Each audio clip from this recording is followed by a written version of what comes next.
You're listening to Iceland News Review, the weekly news podcast of Iceland Review. Subscribe and tune in each Friday to get the latest from our fair shores. I'm Andy Sophia Fontaine, and these are the week's top stories in Iceland. First up in Iceland News Review, an incredible daytime heist, missing millions, and 2 suspects still at large. On Monday, a van for the security company Öryggismiðstöðin was making its rounds collecting cash from video slot machines at different locations. While stopped at the bar Catalina in Kópavogur, a town just south of Reykjavik, 2 security employees went inside the bar to retrieve cash.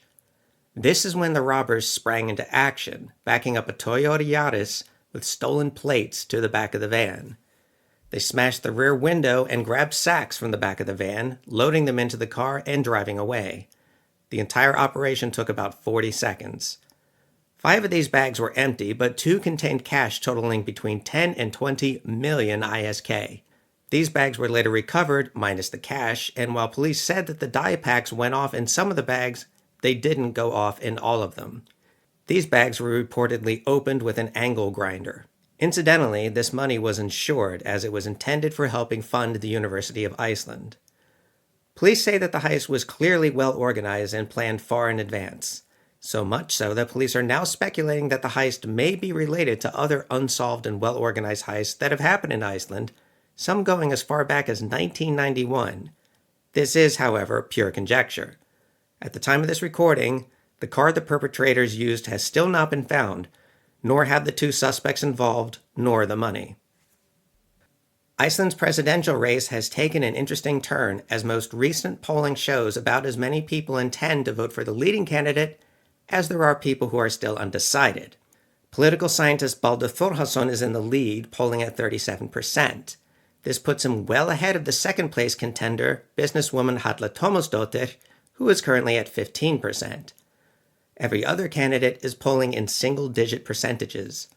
Baldur's candidacy is an anomaly of sorts, as it began as an online grassroots campaign, primarily on Facebook, not by him, but by Icelanders who simply wanted to see him and his husband, actor Felix Bergsson, become the next presidential couple.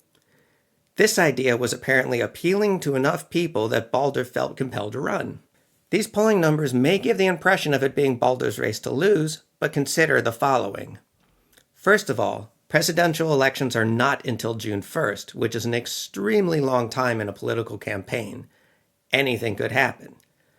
Secondly, this same poll shows about 34% of respondents are still undecided as to who they will vote for.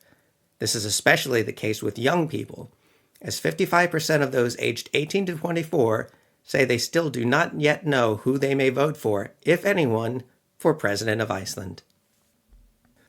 One enterprising hairstylist in Kópavogur has taken it upon himself to offer a service he believes is sorely needed: haircuts without small talk. Styrmir Sigurðsson, a stylist at the salon Space in Kópavogur, took notice of repeated complaints on social media from people saying they didn't appreciate being made a captive participant in a conversation that they had no interest in having just because someone was cutting their hair. This led him to conclude that there was a market for people who want silent haircuts, and so created a special booking called The Silent Type. According to Styrmir, this service has been very well received, with an unbelievable number of men, as he put it, requesting the service. He added that he can relate to the discomfort of having a chatty barber, feeling the pressure sometimes to think of something to talk about in the midst of an uncomfortable silence. Styrmir says a person might order the silent type for any number of reasons, none of which are any of his business. As you are likely aware, we are entering the Easter holidays, and they are somewhat of a big deal here in Iceland, with the holiday lasting from the Thursday before Good Friday until the Monday after Easter Sunday. Schools, businesses, and many government services are closed during some or all of these days. But another important part of the Easter holidays are Icelandic Easter eggs. These are hollow chocolate eggs of various sizes filled with candy assortments, as well as a proverb written on a small slip of paper. It is simply not Easter in Iceland without one of these to crack open come Easter Sunday. And while people commonly complain about the marketization of important religious holidays, capitalism may have had a positive impact on Easter in Iceland. It turns out an Easter egg price war between competing shops in Iceland erupted in the days leading up to Easter, which in turn drove down prices for these eggs across the country. Prices can vary by as much as 40%, leading smart shoppers to find much cheaper Easter eggs this year. If you took the bus in the greater Reykjavik area last year, how would you rate your experience? If you had a bad time of it, you're far from alone, as 3,493 complaints were filed against the capital area bus service Strætó in 2023. The complaints ran the gamut from the typical, such as buses arriving too early, too late, or not at all, to the downright dangerous, such as complaints of drivers talking on the phone or otherwise using their phones while driving. Strætó director Jóhannes Gunnarsson pointed out that the company made some 600,000 trips last year. Therefore, the complaints comprised only slightly more than 0.5% of all passenger experiences. Of course, this does not take into account those who had a subpar bus experience and simply posted about it on social media or only griped to their friends, so that percentage may actually be a bit higher. Lastly, on Iceland News Review, a European golden plover was spotted in Garður, a town in the western portion of the Southernest Peninsula last Friday, and in Iceland that means one thing overall: spring has returned. Guðmundur Hjörtur Falk Jóhannesson saw 4 of the birds in the village last Friday and was able to snap a few photos. According to Icelandic tradition, the arrival of the plover is the herald of spring, migrating as they do to the island as the months begin to get warmer. While this could be said for many birds migrating to and from Iceland, the golden plover likely stands out due to the fact that a whole third of the world's entire golden plover population nests in Iceland. This is reflected in Icelandic folklore as well. Perhaps the most famous example of this is the poem Lóan komin, or The Plover Has Arrived, by the Icelandic poet Páll Ólafsson, who penned the following verse around 1875. The plover has arrived to bid the snow farewell, to bid boredom farewell, that she does. She has told me that soon the whimbrel will come, sunshine in valleys and blossoms in fields. She has told me of my sins. I sleep too much and I don't work much. She has told me to wake up and work, and with great hopefulness welcome the summer. This poem, like more than a few Icelandic poems, has been set to song and has featured a number of creative arrangements.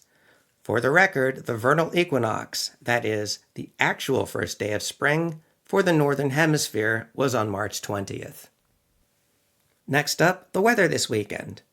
Friday is going to be moderately breezy all over the country, but while the southwestern half of Iceland will see sunny skies and temperatures approaching 10 degrees Celsius, the northeastern half will be cloudy, freezing, and may include snow in the northeast. Come Saturday, temperatures will begin to drop below freezing across the entire country, and while the southwest corner of Iceland will still see sunshine, snow will begin to move across the north coast. These conditions will persist into Sunday, with wind speeds picking up, and while it may be sunny in south-central Iceland, the rest of the country will experience cloudy skies and a good chance of snowfall. As for road conditions, bear in mind that all roads into the highlands are closed to regular traffic, so don't try heading up there unless you're in a glacial tour group or something similar. Also, avoid the eruption site in Reykjanes at all costs, and do not stop by the site of Reykjanesbraut Highway between Keflavik and Reykjavik to photograph or film the volcano. Apart from that, road conditions are good across the entire country, although there may be some slippery roads in the northeast and spots of ice in the northwest. If you enjoyed this episode, be sure to like, subscribe, and follow us on social media, whether it be Facebook, Instagram, or X. For all your travel needs in Iceland, be sure to visit n.veður.is. That's en.vedur.is, as well as road.is and safetravel.is.